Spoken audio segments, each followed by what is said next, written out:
శ్రీమాత్రే నమ. జయ గురు దత్తాత్రేయ నమ. ఈ వీడియోలో మనం సింహరాశి వారికి ఏప్రిల్ 6వ తారీఖు నుంచి 12వ తారీఖు మధ్యలో జరగబోయే వార ఫలాలు పరిశీలించినప్పుడు మరి సింహరాశి వారికి కామన్గా అన్ని రాశులు అటు ఇటుగా పండగ చేసుకుంటూ ఉంటే ఒక్క సింహరాశి వారికి మాత్రం అష్టమ స్థానంలో ఏర్పడినటువంటి గ్రహాలు పైపెచ్చి అంటే అష్టమ శని ప్రారంభం అవడం వల్ల ఏదైనా వారి యొక్క స్పీడు కొంతవరకు తగ్గే అవకాశం ఉండదు. అయితే ఇవన్నీ కూడా మనకి ఖచ్చితంగా ఇబ్బంది పడవలసిందేనా అంటే మాత్రం ఎట్టి పరిస్థితిలో కూడా జరగదు. ఎప్పుడైనా అష్టమ భావంలో ఉన్నటువంటి గ్రహాలు ముందుగా జాతకుడిని బాగా అదృష్టాన్ని బాగా ధనాన్ని బాగా ఇచ్చి బాగా సంపాదించిన తర్వాత సడన్ మనీ ఆ పదవి పోవడము ఆ హోదా పోవడమో జరుగుతూ ఉంటుంది.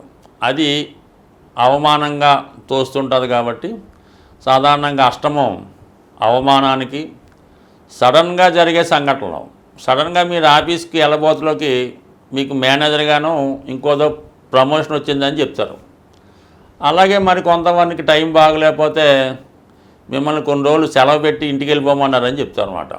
అంటే ఇవన్నీ అష్టమం అంతా కూడా ఈ విధంగా జాతకుడు అవమానపడేలాగా జరుగుతూ ఉంటుంది. అయితే ఇక్కడ ఇంకో విషయం మనం గుర్తుపెట్టుకోవాలి. అష్టమం అన్నది దశమ భావానికి 11వ స్థానం అవుతుంది.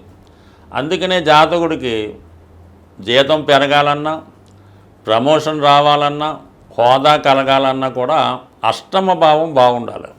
సో ఈ కారణం వల్ల జాతకుడికి ఈ సమయంలో కంపల్సరిగా మీ యొక్క హోదా పెరుగుతుంది. నలుగురిలో గుర్తింపు పొందిన పదవి రావడం జరుగుతూ ఉంటుంది. ఆ విధంగా మీరు ఒకేసారి లైమ్ లైట్లో కంటే వెలుగులోకి రావడం జరుగుతూ ఉంటుంది. అయితే ఆ పదవి కాపాడుకోవడానికే మీరు చాలా కష్టపడవలసి ఉంటుంది. ఎందుకంటే ఒకసారి మీకు ఒక హోదా వచ్చిన తర్వాత ప్రతి వాళ్ళు దాంతోనే మీకు అంటే ఆ పేరుతోనే పిలుస్తూ ఉంటారు. మీరు పబ్లిక్ అంతా కూడా ఆ విధంగా మీరు గుర్తింపు ఉంటారు. ఏదో కారణం వల్ల పదవి పోయినప్పుడు ప్రాణం పోయినంత పని అవుతూ ఉంటుంది. అదే ఈ అష్టమ శని ప్రభావం. కాబట్టి మీరు నిర్భయంగా ఉండండి. మీకు వచ్చినటువంటి కొత్త పదవి కొత్త బాధ్యతలు కంపల్సరిగా తీసుకోండి. అయితే దాన్ని నిలబెట్టుకునే ప్రయత్నంలో అందరినీ సాటిస్ఫై చేసే విధంగా సంతృప్తిగా నిజాయితీగా ఉండడం వల్ల చాలా వరకు మీరు మంచి గుర్తింపు వస్తుంది. తర్వాత మీరు అనూహ్యంగా ఒక గొప్ప పదవిలో కూడా వెళ్ళడానికి ఇది కారణమవుతూ ఉంటుంది. దాని తర్వాత మరి గురువు శుక్రుడు అంటే 10-8 మధ్య జరిగిన ఎక్స్చేంజు అష్టమంలో ఉన్నటువంటి గ్రహాలు కంపల్సరిగా మీకు కొత్త పదవి ఇస్తుంది, కొత్త బాధ్యతనిస్తుంది. దానికి గురువు సహకారం పెద్దల సహకారం అలాగే మీరు ఎవరైతే గాడ్ ఫాదర్గా నమ్ముకున్నారో వారు మిమ్మల్ని కంపల్సరిగా ఒక ఉన్నత స్థానంలో నిలబెట్టడం జరుగుతుంది. ఇక కుజుడు మీకు 12వ స్థానంలోకి ఈ వారంలోకి రావడం జరిగింది. అంటే ఇది మీకు ఈ భాగ్యాధిపతి వ్యయ స్థానంలోకి రావడం వల్ల ఎలా ఉంటుందంటే ఖర్చులు పెరుగుతాయన్నమాట. అంటే మీకు ఏదన్నా పదవి రావడం వల్ల రావడం వల్ల అందరికీ బహుమతులు ఇవ్వడం ఎవరి అవసరాలు వారికి తీర్చవలసి ఉంటుంది. ఈ ముఖ్యంగా ఏంటంటే మీరు స్థిరాస్తి కొనే ప్రయత్నం నెరవేరుతుంది. గృహంలో ఉన్నటువంటి మీ యొక్క బంధువులకి మీ మీద ఆధారపడిన వారికి విలువైనటువంటి వస్తువులు బహుమతులుగా ఇవ్వడం జరుగుతుంది. అన్నదమ్ముల్ని అక్కచెల్లెళ్ళని కూడా ఆదరించి వారి మంచి చెంటు కూడా చూడవలసి ఉంటుంది. అంటే మొత్తం మీద ఏంటంటే ఎక్కువ ధన వ్యయం జరిగే అవకాశం ఉన్నది. అలాగే స్థిరాస్తి మీద పెట్టుబడి పెడతారు. విద్యార్థులకి అంటే భాగ్యస్థానం యాక్టివేట్ అయింది కాబట్టి విద్యార్థులకి ఉన్నత విద్యా అవకాశాలు కలుగుతాయి. ఇది ఎక్కువగా మెడికల్ రంగంలో ఉన్న వాళ్ళకి టెక్నికల్ రంగంలో ఉన్న వాళ్ళకి ఏంటంటే ఉన్నత విద్యా అవకాశాలు రావడం జరుగుతుంది. అంటే శని రాహువులు భాగ్యస్థాన సంచారం అన్నమాట. ఇది కంపల్సరిగా మరి ఏదైనా టెక్నికల్ సంబంధించింది అవ్వచ్చు, సాఫ్ట్వేర్ సంబంధించింది అవ్వచ్చు, రైల్వే ముఖ్యంగా అవ్వచ్చు, అలాగే సినిమా ఇండస్ట్రీ కూడా కావచ్చు. ఎక్కువగా ఈ సింహరాశిలో ఫిలిం డైరెక్టర్లు ఎక్కువగా ఉంటారు. ఆ డైరెక్టర్లకు ఏంటంటే పెద్ద పెద్ద అవకాశాలు రావడం కూడా ఈ సమయంలో జరిగే అవకాశం ఉంటుంది. కాబట్టి దాన్ని మీరు ఒక సవాలుగా స్వీకరించి చాలా జాగ్రత్తగా మీకు ఇచ్చిన బాధ్యత నిర్వహిస్తే 100% సక్సెస్ అవ్వడం జరుగుతుంది. ఒకవేళ ఏదో అజాగ్రత్తనో అటుగానో ఇటుగానో ఆ సినిమా తయారు చేస్తే ఇంకా తర్వాత మీకు మళ్ళీ జీవిత పర్యంతం మళ్ళీ కొత్త అవకాశాలు రావు. పైవచ్చి అందరూ విమర్శలకి గురవ్వడం జరుగుతూ ఉంటుంది. ఆ మధ్యకాలంలో కొంతమంది ఈ ఫిలిం డైరెక్టర్ల పెద్ద అవకాశాలు వస్తే దాన్ని సరిగ్గా డీల్ చేసుకోకపోవడం వల్ల ఈ రోజుకి కూడా అంటే 10-15 సంవత్సరాలు అయినా కూడా మళ్ళీ కొత్త అవకాశాలు రాకుండా వెనకపడడం జరుగుతుంది. కాబట్టి ముఖ్యంగా ఈ సింహరాశిలో ఉన్నటువంటి వారు చాలా జాగ్రత్తగా వచ్చిన బాధ్యత నిర్వహించవలసి ఉంటుంది. సాధారణంగా ఇప్పుడు ఈ ఏప్రిల్ 6 మనకి శ్రీరామనవమితో ప్రారంభమైంది.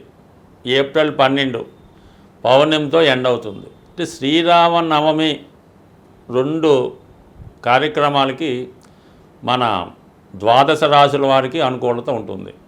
ఎవరైతే ఈ శ్రీరామనవమి అంటే కళ్యాణం జరుగుతుంది, ఫర్ ది సేమ్ టైం పట్టాభిషేకం కూడా చేస్తారు.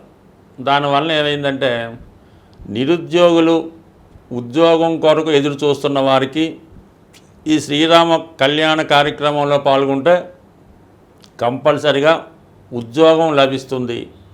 అది ఎంతదైనా వాళ్ళ అర్హతను బట్టి లభిస్తుంది. ఇంకోటి ఏంటంటే కళ్యాణం కావాల్సినటువంటి అబ్బాయిలకు కానీ అమ్మాయిలకు కానీ ఆ శ్రీరామనవమి అంటే మీరు భద్రాచలంలోనే కాదు ఎక్కడ ఏ పందిరిలో ఏ దేవస్థానంలో కళ్యాణం చేస్తున్నా అందులో పాల్గొని ఆ తలంబ్రాలు మీ తల మీద పడేలా చూసుకోండి. లేదంటే కొన్ని తలంబ్రాలు సేకరించి ఇంటికి వచ్చిన తర్వాత ఎవరికైతే పెళ్ళి కావలసి ఉందో వాళ్ళు తల మీద కొన్ని తలంబ్రాలు జల్లడం వల్ల నమ్మకంగా 100% వివాహం జరుగుతుంది, అటు ఉద్యోగం కూడా లభిస్తుంది. అందుకనే ఏదైనా ఒక శుభకార్యం పెళ్ళి దేవుడు కళ్యాణం తర్వాత చేయడానికి సుమారుగా ఒక 6 నెలలు బట్టి ఎదురు చూస్తుంటారు. మరి చాలా హ్యాపీగా ఈ వారం ఏర్పడినటువంటి శ్రీరామనవమి చాలా వీళ్ళిద్దరికీ కూడా చాలా అంటే నిరుద్యోగులకి వివాహం కావాల్సిన వారికి అనుకూలంగా ఉంది. ఇక తర్వాత ఏంటంటే ఏప్రిల్ 12 పౌర్ణమి అంటే ఈ చైత్రమాసంలో వచ్చినటువంటి పౌర్ణమి చాలా అమ్మవారికి చాలా ఇష్టమైనది. కాబట్టి ఎవరైతే చాలా ఆర్థిక ఇబ్బందులు పడుతున్నారో వారు ఈ పౌర్ణమి రోజు అంటే మీ కుటుంబంలో అందరూ సమిష్టిగా ఒక మాట మీద నిలబడి పాయసం తయారు చేయించాలన్నమాట. చక్కగా కొత్త బియ్యంతో మరి పాలతో పాయసం తయారు చేసి అది దేవాలయం దగ్గర ఉన్నటువంటి భక్తులు కావచ్చు, లేదంటే మీ గృహంలో ఉన్నటువంటి భక్తులు కావచ్చు, మీ బంధువులకు కావచ్చు, కంపల్సరీగా పాయసాన్ని చక్కగా వాళ్ళు కడుపు నిండా తినేలాగా పెట్టడం చేయండి. అదే రోజు సాయంకాలం అప్పటిదాకా నియమంగా ఉండి ఈ లలితా సహస్రనామాన్ని పారాయణ చేస్తూ చంద్రబింబంలో అమ్మవారిని ఊహించుకొని మీరు చదవాలన్నమాట. విన్నా పర్లేదు, జాగ్రత్తగా కంపల్సరీగా ఈ 2 చేసి చూడండి. ఈ 2 నియమాలు మీరు నియమంగా చేస్తే 100% మీకు అటు వివాహం, అటు ఉద్యోగం, ఇటు ఆర్థిక సమస్యలు 100% తొలుగుతాయి. అంటే ఒక విషయాన్ని మీరు మీ కుటుంబంలో చాలా దీర్ఘకాలికంగా అప్పులు సమస్యలు ఉన్నాయి అనుకున్నప్పుడు ఆ కుటుంబంలో ఉన్న సభ్యుల మధ్య ఏకాభిప్రాయం లేదన్నమాట. అంటే ఒకరి మాట ఒకరికి వినకపోవడం, ఒకరికొకరికి పడకపోవడం ఇవి జరుగుతూ ఉంటాయి. ముఖ్యంగా భార్య భర్తని ద్వేషించడం ఇలాంటి కార్యక్రమాలు జరుగుతుంటేనే ఆ గృహంలో శుభకార్యాలు వాయిదా పడుతుంటాయి. అలాగే రుణాలు పెరుగుతూ ఉంటాయన్నమాట. సో అందువల్ల ఏంటంటే ముఖ్యంగా పిల్లలు అంటే పిల్లలంటే ఏముంది 30 సంవత్సరాలు దాటినా కూడా పెళ్ళిళ్ళు కాకుండా ఉద్యోగాలు లేకుండా ఉన్నవాళ్ళు వీళ్ళు ఎక్కువగా తల్లిదండ్రులను విమర్శిస్తూ ఉంటారన్నమాట. మాకేం చేయలేదు, మమ్మల్ని చూడలేదు, ఏదో విధంగా ఇబ్బంది పెడుతూ అవహేళనగా మాట్లాడుతూ ఇతరుల దగ్గర చిన్నబుస్తూ ఉంటారు. ఇది చాలా పొరపాటు అయినట్టు. మీ ఫాదరు మీ తండ్రి వాళ్ళు ఎటువంటి వారైనా అవ్వచ్చు, వాళ్ళని గౌరవించి వారి మాట వినడం ద్వారా మీరు ఏదైనా పని చేసినప్పుడు వాడితో చెప్పి చేయడం వల్ల కంపల్సరీగా మీ యొక్క జాతకంలో సూర్యుడు యాక్టివేట్ అవుతాడు, చంద్రుడు యాక్టివేట్ అవుతాడు.